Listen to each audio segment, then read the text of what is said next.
اگلی آیت میں ایک اور بڑی اہم چیز بیان فرمائی ہے، فرمایا کہ وقال الرسول یا رب ان قوم اتخذوا هذا القرآن مہجورا۔ قیامت والے دن، یہ سارا قیامت کی بات ہو رہی ہے نا، تو قیامت والے دن رسول کہے گا اے میرے رب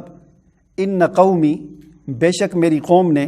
اتخذوا هذا القرآن مہجورا، اس قرآن کو چھوڑ دیا تھا، اس قرآن کو ترک کر دیا تھا، اس سے لا تعلق ہو گئے تھے،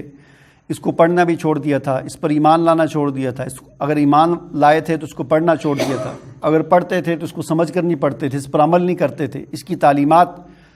یہ پورا ایک نظام ہے، قانون ہے، اس کو انہوں نے اختیار نہیں کیا، یہ شکایت کریں گے حضور نبی کریم صلی اللہ علیہ وسلم آخرت میں۔ دیکھیں ہم یہ امید لگا کے بیٹھے ہوئے ہیں کہ قیامت والے دن حضور نبی کریم صلی اللہ علیہ وسلم ہماری سفارش کریں گے، ہم تو یہ امید لگا کے بیٹھے ہیں نا، ہماری سفارش ہو جائے، شفاعت ہو جائے، ہمارے تو اعمال ٹوٹے پھوٹے اعمال ہیں، تو شاید ہمارے اعمال اتنے کام ہمارے نہ آ سکیں، جو کمیاں بیشیاں ہیں، ظاہر ہے اپنی کوشش تو ہم کرتے ہیں، نماز بھی پڑھ لیتے ہیں، روزہ بھی رکھ لیتے ہیں تھوڑے بہت، لیکن پھر بھی جو کمی بیشی ہے وہ سفارش اور شفاعت سے پوری ہو جائے گی، تو ہم تو یہ امید لگا کے بیٹھے ہیں۔ لیکن اگر ایسا ہو جائے کہ خدا نخواستہ حضور نبی کریم صلی اللہ علیہ وسلم، جو اللہ تعالیٰ فرماتے ہیں کہ شکایت بھی کریں گے لوگوں کی، کن لوگوں کی شکایت کریں گے؟ جو قرآن سے لا تعلق ہو جائیں گے، قرآن سے ناطہ توڑ دیں گے، قرآن کے ساتھ ان کا تعلق کمزور ہوگا، تو بجائے اس کے کہ ہم سفارش کی امید لگائے بیٹھیں، الٹا اگر ہماری شکایت ہو جائے تو کتنی بڑی بدبختی کی بات ہو جائے گی کہ جو شکایت کی زد میں آئے گا اور حضور کی شکایت کی زد میں آئے گا، اس کی بچنے کا پھر کوئی امکان نہیں ہے۔ اس لیے حضور نبی کریم صلی اللہ علیہ وسلم نے اپنے ایک ارشاد میں فرمایا کہ حضرت انس رضی اللہ تعالیٰ عنہ راوی ہیں، فرماتے ہیں کہ من تعلم القرآن وعلق مصحفہ، جس نے قرآن کو سیکھا اور پھر اس کو گھر میں رکھ دیا، لم یتعاہدہ، نہ تو اس کی تلاوت کرتا تھا وہ، ولم ینظر فیہ، نہ اس کے اندر غور و فکر کرتا تھا، یعنی دونوں چیزیں لازم ملزوم ہیں، تلاوت بھی ضروری ہے اور اس کے اندر غور و فکر سے مراد یہ ہے کہ اس کو سمجھ کر پڑھنا، کہ ہم ترجمہ جسے ہم کہتے ہیں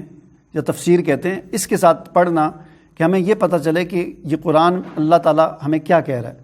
تو اس نے نہ تو تلاوت کی، نہ اس کے اندر غور و فکر کیا، تو ایسا آدمی فرمایا کہ جا یوم القیامہ، قیامت والے دن اس حال میں اللہ کے سامنے پیش ہوگا کہ متعلقاً بہ، یہ قرآن اس کے گلے میں لٹک رہا ہوگا، یقول یا رب العالمین، اور یہ قرآن کہے گا، اللہ کے سامنے شکایت کرے گا کہ اے رب العالمین، ان عبدک ھذا اتخذنی مہجورا، یہ جو تیرا بندہ ہے اس نے مجھے دنیا میں چھوڑ دیا تھا، مجھے سیکھا تھا، مجھ پر ایمان لایا تھا، لیکن بس گھر میں پڑا ہوتا تھا،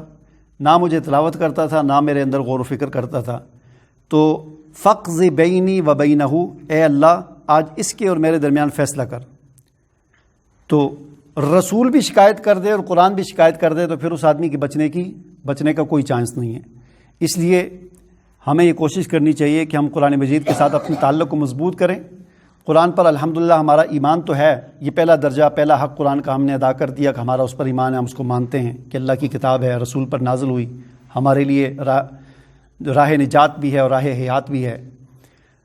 دوسرا درجہ یہ ہے کہ دوسرا حق قرآن کا یہ ہے کہ اس کی تلاوت کی جائے، اور تیسرا حق قرآن کا یہ ہے کہ اس کو سمجھ کر پڑھا جائے، اور چوتھا حق قرآن کا یہ ہے کہ جو کچھ اس قرآن میں اللہ تعالیٰ نے ہدایات دی ہیں، چاہے وہ انفرادی زندگی سے تعلق رکھتی ہوں، چاہے اجتماعی زندگی سے تعلق رکھتی ہوں، ان پر عمل کیا جائے۔ اور قرآن مجید کا پانچواں حق یہ ہے کہ بلغوا عنی ولو آیا، اس کو آگے پہنچایا جائے، جتنا ہم سیکھیں اس کو ہم آگے سکھائیں۔ اسی لیے حضور علیہ السلام نے فرمایا خیرکم من تعلم القرآن وعلمہ، تم میں سے بہترین شخص وہ ہے جو قرآن کو سیکھے اور سکھائے۔